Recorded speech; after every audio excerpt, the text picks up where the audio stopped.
Samantha Lennox, and I'm currently enrolled in the MAT program at the University of Maryland University College.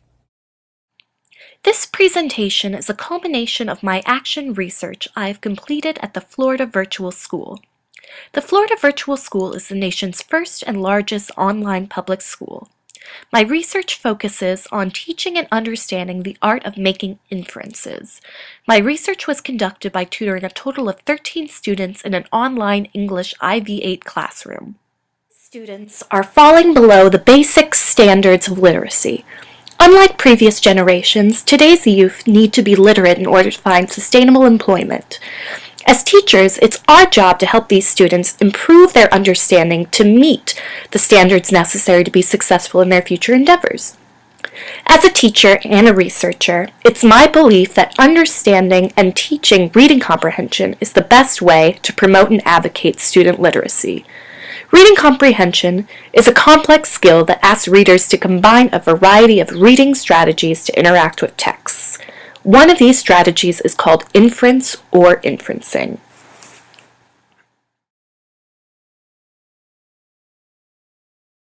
An inference is the ability to connect what is in the text with what is in the mind to create an educated guess.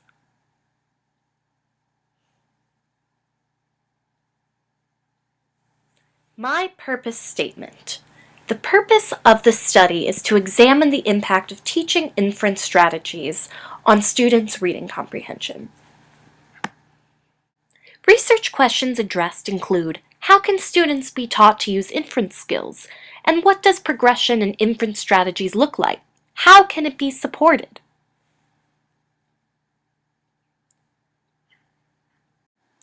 My action research investigation will help clarify what questions and strategies I should utilize while teaching inference.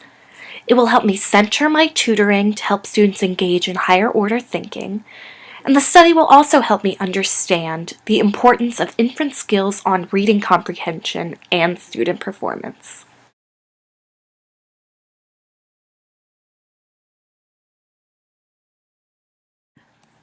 Kay Beer's article, When Kids Can't Read, What Teachers Can Do, published in 2003 states that there are many types of inference skills that readers make.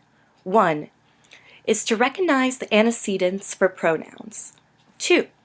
Figure out the meaning of unknown words from context clues. 3. Figure out the grammatical function of the unknown word. 4. Understand the intonation of characters' words. 5. Identify character beliefs, personalities, and motivations. 6. Understand characters' relationships to one another. 7. Provide details about the setting. 8. Provide explanations for events or ideas that are presented in the text. 9. Offer details for events or their own explanations of the events presented in the text. 10. Understand the author's view of the world. 11. Recognize the author's biases. 12. Relate what is happening in the text to their own knowledge of the world. 13. Offer conclusions from facts presented in the text. A study done in 2003 by Eason, Goldberg, Young, Geis, and Cutting, entitled Reader-Text Interactions: How Differential Text and Question Types Influence Cognitive Skills Needed for Reading Comprehension. This study was supported by the National Institute of Health, in which participants included 126 children with and without reading disabilities. Their ages ranged from 12 to 16 years old. The percentages of race ethnicity were as follows: 28 African American, 3 Asian, 82 white, and 7 multicultural, with no response from 6 participants and 5 participants identifying themselves as Hispanic or Latino. In this study, a test was designed to assess receptive vocabulary. For each item, the participant points to one of 4 pictures that best represents a word said by the examiner.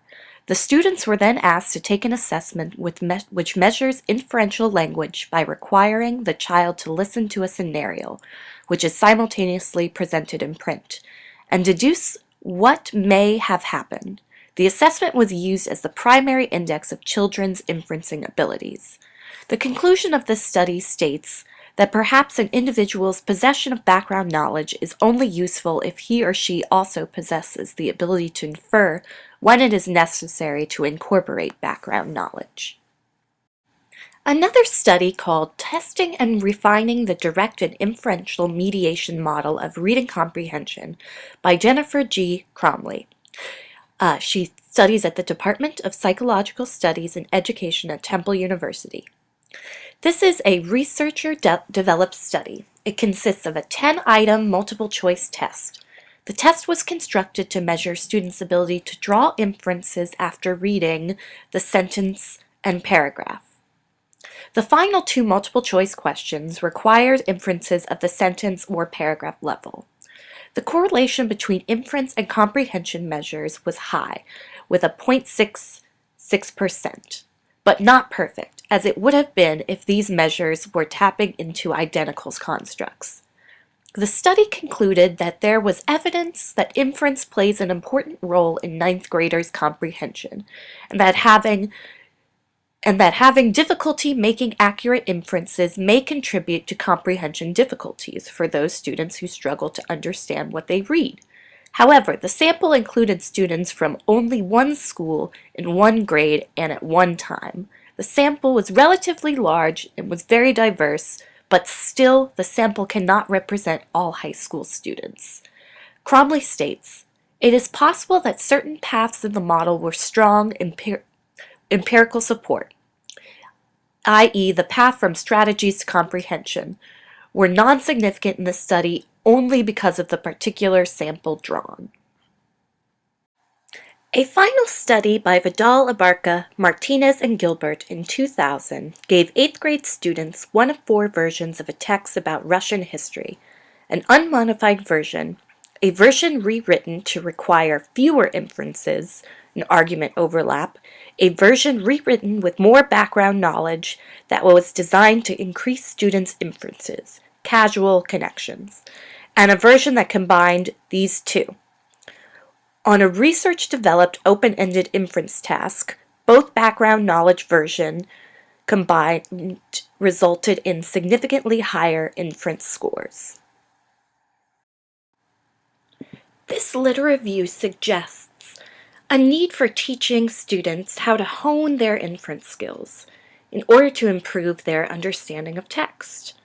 While inference is only one facet in understanding reading comprehension, it's an important skill that should not be overlooked.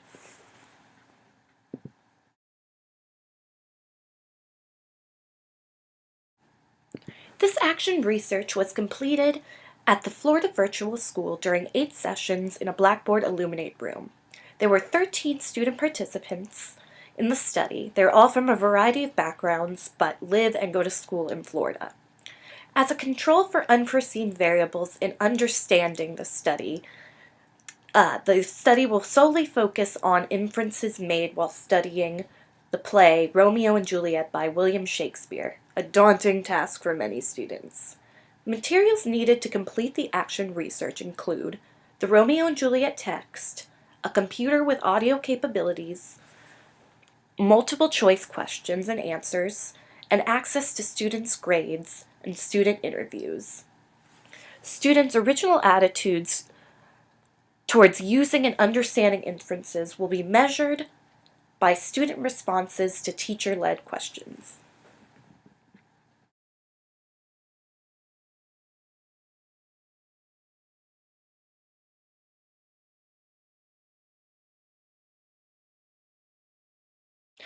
For this action research, the researcher and student worked together to make inferences between quotes from Romeo and Juliet and main character motivations. Using quotes from the play, together we're able to delve into the meaning behind the language and make inferences about how and why the characters acted the way they did. For example, Romeo spoke this: "Alas, that love, whose view is muffled, still without eyes see pathways to his will." Act 1, Scene 1. "Did my heart love till now, foresee its sight? For I ne'er saw true beauty till this night." Act 1, Scene 5. Life were better ended by their hate than death prolonged wanting of thy love. By whose direction found'st thou out of this place? By love, who first did promise me to inquire, he lent me counsel, and I lent him eyes. Act 2, Scene 2. In other words, he'd much rather have her love and die on the spot than not have her love and die later. Juliet then asks, it was love who made him ask himself where Juliet might be, and who told him he should find her. In return for love's good advice, Romeo gave love, who was blind eyes for her.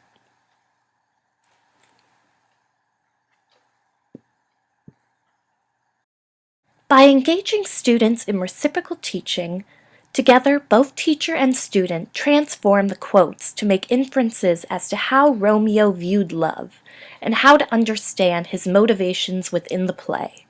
After grasping these inference skills, for example, figuring out the meaning of unknown words from context clues and understanding the intonations of characters' words, students then translate Shakespearean language into modern prose.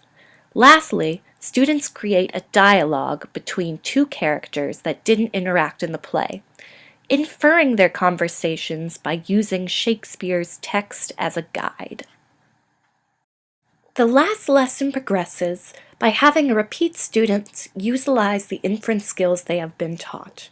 They are now asked to use inferences to compare and contrast the themes of Romeo and Juliet with a song of their choosing. This allows the students the opportunity to provide explanations for events or ideas that are presented in the text, relate what is happening in the text to their own knowledge of the world, and to offer conclusions from facts presented in the text.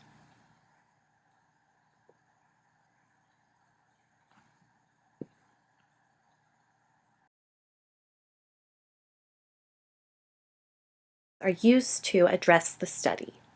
Quantitative measures of measuring the student's mastery include their grades on assignments prior to learning inference techniques and their scores on post-assignments. This acts as my baseline for comparison. I also offered a multiple choice test on Romeo and Juliet, formulated to address questions that are not literal from having read the play, and this is given at the beginning and end of the tutoring sessions. The qualitative measures include student involvement, teacher-student discussion, and interviews on how students view inferencing.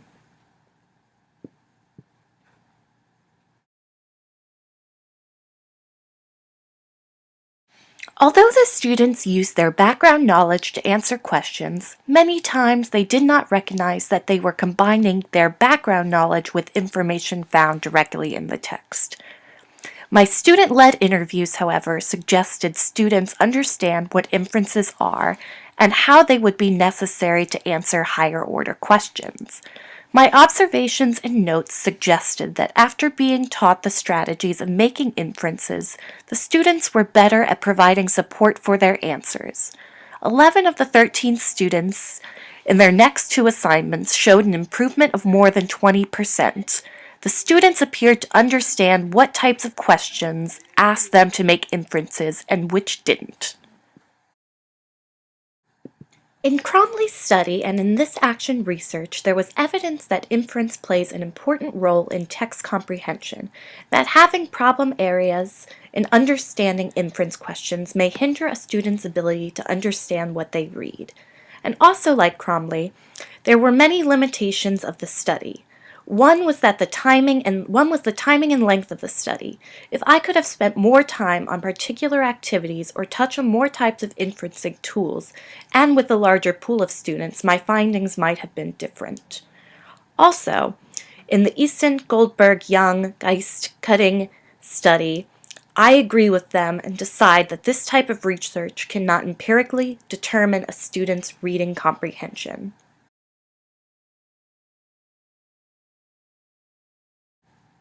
All in all, I believe my intervention was successful. I could not prove with scientific certainty that the implementation of these inference skills improves student performance. But I do know that the students showed an appreciation for learning these new skills. Ultimately, learning more about making inferences helped these kids look outside the literal meaning of the text, and they made comparisons to their knowledge of the world. Of course, there were, however, flaws in the implementation of this action research. In future, I would like to utilize standardized test scores versus student assignments as a baseline for progress. Standardized tests have become the norm for measuring reading comprehension, as many are state/nationwide. To complete this study in future, the researcher will need a larger student pool with a control group.